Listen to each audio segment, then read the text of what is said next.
नमस्कार, मैं हूं स्वप्निल वर्मा और आप सभी देख रहे हैं इंडिया डेली डिजिटल। सबसे पहले आप सभी को रक्षाबंधन के पावन पर्व की ढेर सारी शुभकामनाएं।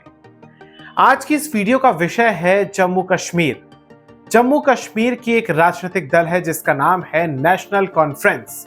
वही नेशनल कॉन्फ्रेंस जिसके नेता है फारूक अब्दुल्ला और उमर अब्दुल्ला।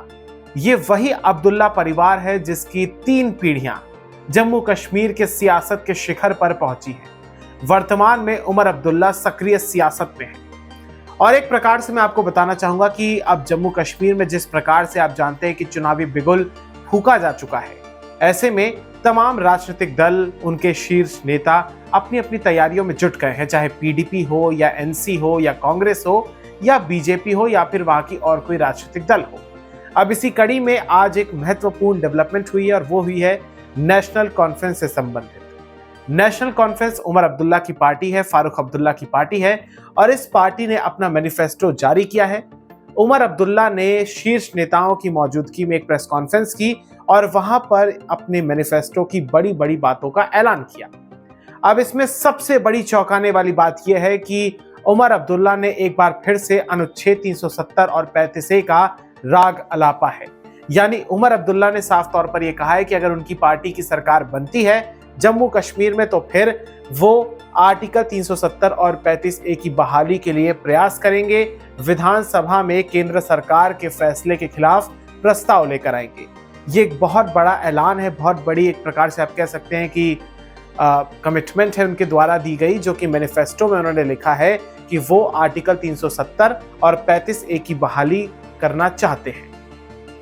इसके अलावा उन्होंने एक और बात की हिमायत की है। उन्होंने ये कहा है कि भारत और पाकिस्तान की बातचीत शुरू हो सके, इसके लिए वो प्रयास करेंगे। यानी आतंकवाद चलता रहे, हमारे जवान शहीद होते रहे, लेकिन सियासतदान को और विशेष तौर पर एनसी के इन उमर अब्दुल्ला साहब को, इनको कोई फर्क नहीं पड़ता कितने हमारे जवान ताबूत में आए, हमारे जवान सर्वोच्च बलिदान दे, लेकिन इनको और इनके पिताजी को पाकिस्तान से बातचीत करनी है। पता नहीं कौन सी वो मानसिकता है, कौन सी पाकिस्तान हमारी मदद कर देगा, मुझे नहीं पता। बहरहाल मैं आपको बताना चाहूंगा कि इनके मैनिफेस्टो में और क्या क्या चीजें लिखी हुई हैं। इन्होंने जो और अन्य वादे किए हैं वो ये है कि पार्टी जो है एनसी, अगर इनकी सरकार बनती है तो EWS यानी कि इकोनॉमिकली वीकर सेक्शन जो है उसको 12 मुफ्त सिलेंडर दिए जाएंगे। पब्लिक ट्रांसपोर्ट में महिलाओं के लिए फ्री यात्रा होगी। कश्मीरी पंडितों की वापसी का भी इन्होंने वादा किया है और पासपोर्ट की आसानी और हाईवे पर लोगों को बेवजह की जो तकलीफ है उसे भी रोकने का वादा किया गया है। तो ये इन्होंने घोषणाएं की हैं। इसके अलावा इन्होंने सीधे तौर पर यह भी कहा है कि पॉलिटिकल कैदियों की रिहाई और 1 लाख नौकरियां पैदा करना इनकी एक गारंटी है। कुछ गारंटीज इन्होंने दी हैं, उसके तहत ये शामिल है। यानी कि फ्री सिलेंडर देंगे, यहाँ तक ठीक है। EWS कैटेगरी के जो लोग हैं उनको भी ये लोग सहूलियत देंगे, ये भी ठीक है। हाईवे से जाम जो लगता है उससे मुक्ति दिलाएंगे, ये भी ठीक है।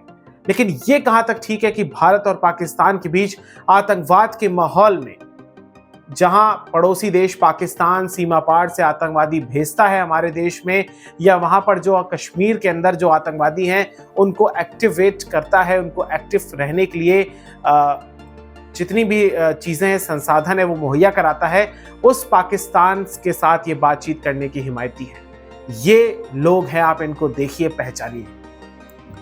इसके अलावा बिजली और पानी की समस्या को दूर करना भी इनके मैनिफेस्टो में शामिल है और 200 यूनिट फ्री बिजली का भी वादा किया गया है।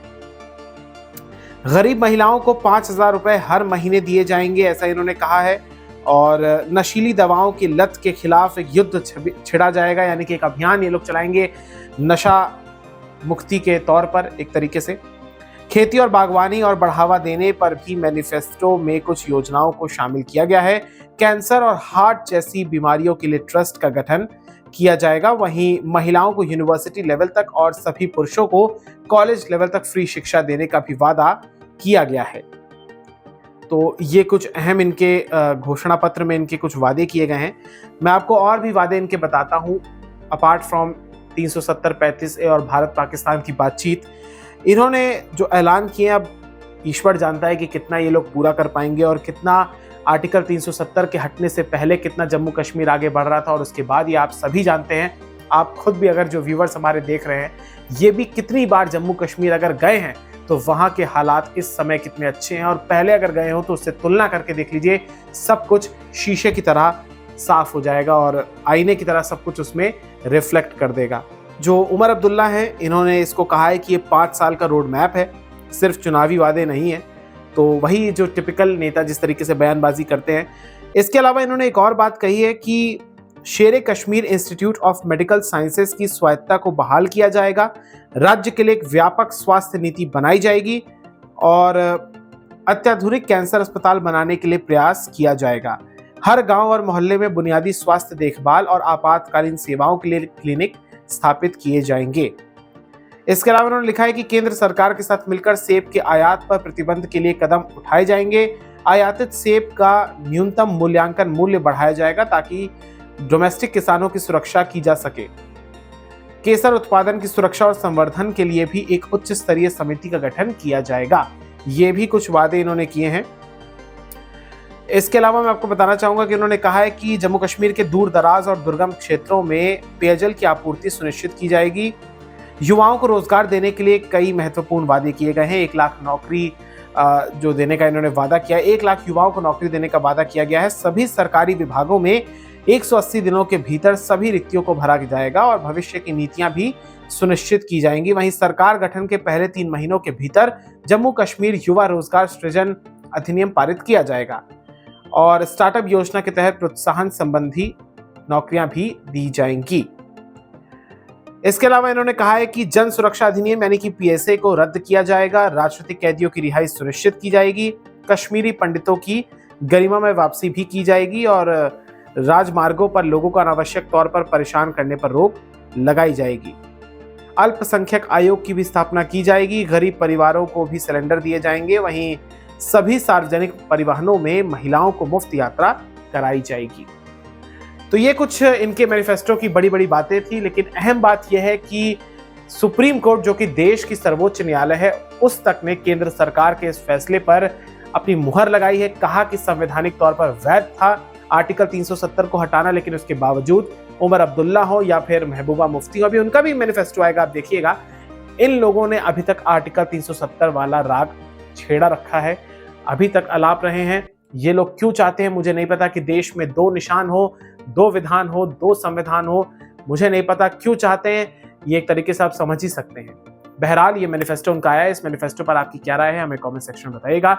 इस वीडियो को ज्यादा से ज्यादा शेयर करिएगा और हमारे चैनल इंडिया डेली डिजिटल को सब्सक्राइब करिएगा। जम्मू कश्मीर में चुनाव होने वाले हैं, 3 चरणों में चुनाव होंगे। पहला चरण होगा 18 सितंबर को, जिसके तहत 24 सीटों पर वोट डाले जाएंगे। दूसरा चरण होगा 25 सितंबर को, जिसके तहत 26 सीटों पर वोट डाले जाएंगे और आखिरी चरण होगा 1 अक्टूबर को, जिसके तहत डाले जाएंगे 40 सीटों पर वोट। कुल मिलाकर 90 सीटें हैं। जम्मू कश्मीर में 10 सालों के बाद हो रहा है विधानसभा चुनाव, 90 सीटें हैं। देखते हैं क्या होता है वहां पर, कुछ ही समय बाकी है, किसकी सरकार बनती है। बहुत बहुत शुक्रिया, नमस्कार।